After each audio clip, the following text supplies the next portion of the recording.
At sa kaugnay na balita, inamin ng Department of Education na DepEd na nakababahala po itong marahas na pamamaril ng 2 menor de edad sa loob ng isang eskwelahan sa Tacloban City.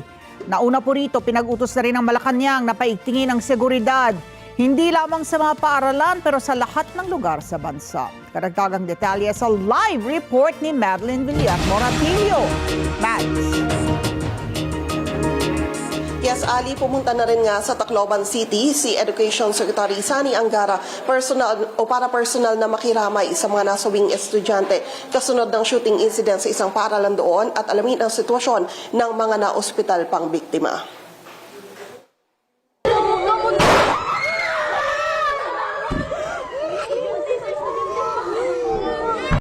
Itinuturing ng Department of Education na high alert situation ang nangyaring insidente ng pamamaril sa San Jose National High School sa Tacloban City kanina.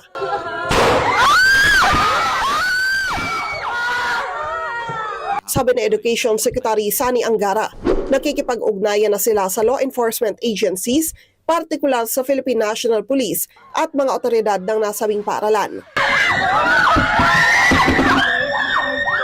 Nagkakabahalaan yan na nangyari ang pamamaril sa loob mismo ng eskwelahan. Ang kaligtasan, well-being at mental health anya ng mga estudyante at personnels ang kanilang prioridad. Tiniyak ng kalihim ang suporta ng DepEd sa mga mag-aral, guro, maging non-teaching personnels ng San Jose National High School.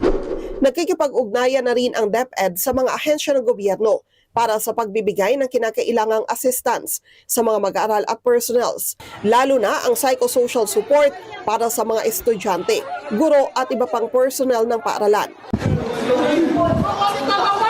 Nagpaabot naman ang pakikiramay ang kalihim sa pamilya ng 3 nasawing estudyante.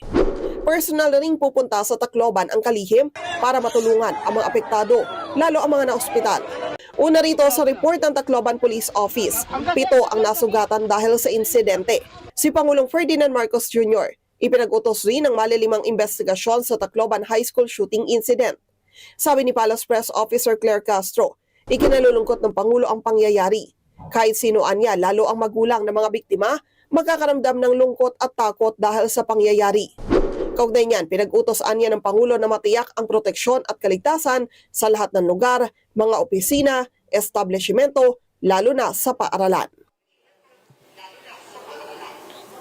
Ali, nanawagan naman ang Department of Education sa publiko na irespeto ang privacy at dignidad ng mga bata at ipaubayan na lang sa mga otoridad ang investigasyon. Balik sa inyo dyan, Ali. Naku, Mads, yung kinatatakot natin, kasi ito madalas mangyari ito abroad hindi ba? Lalo na sa Estados Unidos. Pero sa aking pagkakaalala, ito yata ang kauna-unahang panahon na ganito, no? Na meron nagkaroon ng school shooting na namaril no, sa eskwelahan. Ang ito, lalo na, 2 menor de edad. Issue nating unang tutunghayan dito, yung issue ng campus safety, Mads. Na sa eskwelahan na mahigit 1,600 estudyante, dadalawa lang daw ang security guard. So sa issue ng campus safety, lalong-lalo na yung mga magulang, matatakot ngayon to send their children to school. Paano ba yan? Yes, Ali, tama ka dyan. Lalo na yung ganyang sitwasyon karaniwan sa mga pampublikong paaralan talaga na medyo maluwag yung security. Kung kaya naman ang Department of Education, particular si Secretary Sani Angara ay pumunta na nga sa Tacloban para personal na mag-assess ng sitwasyon. Sa ngayon ay wala pa silang binabanggit na mga hakbang, lalo na bago ito ay nagkaroon din ng mga insidente ng pananaksak sa public school din sa lalawigan ng Cavite. Kung kaya nababahala na nga yung Department of Education sa mga karahasan na nangyayari sa paaralan.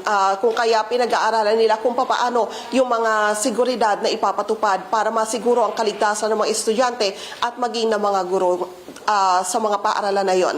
Kaya ngayon inaantay natin kung ano yung magiging konkretong hakbang na kanilang ilalatag.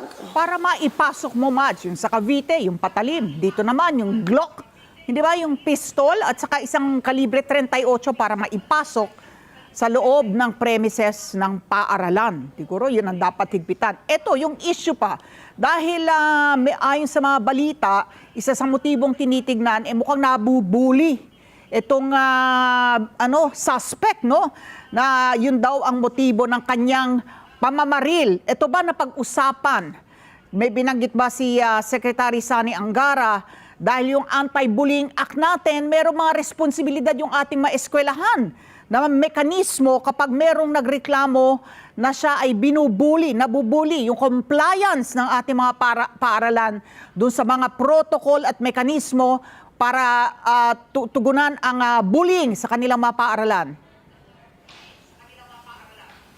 Yes, Ali, ang sabi ni Secretary Angara, nakarating na raw sa kanya yung anggulo na yan na isa sa mga tinitignan ng mga otoridad na posibilidad na dahilan na kaya nangyari yung shooting incident. Pero sa ngayon ay patuloy pa naman daw yung ginagawang investigasyon. Bilang panghuli na lang, Mads, ito, ano yung trauma counseling na ibibigay dito sa ating mga estudyante, sa mga guro, pati na rin sa mga magulang?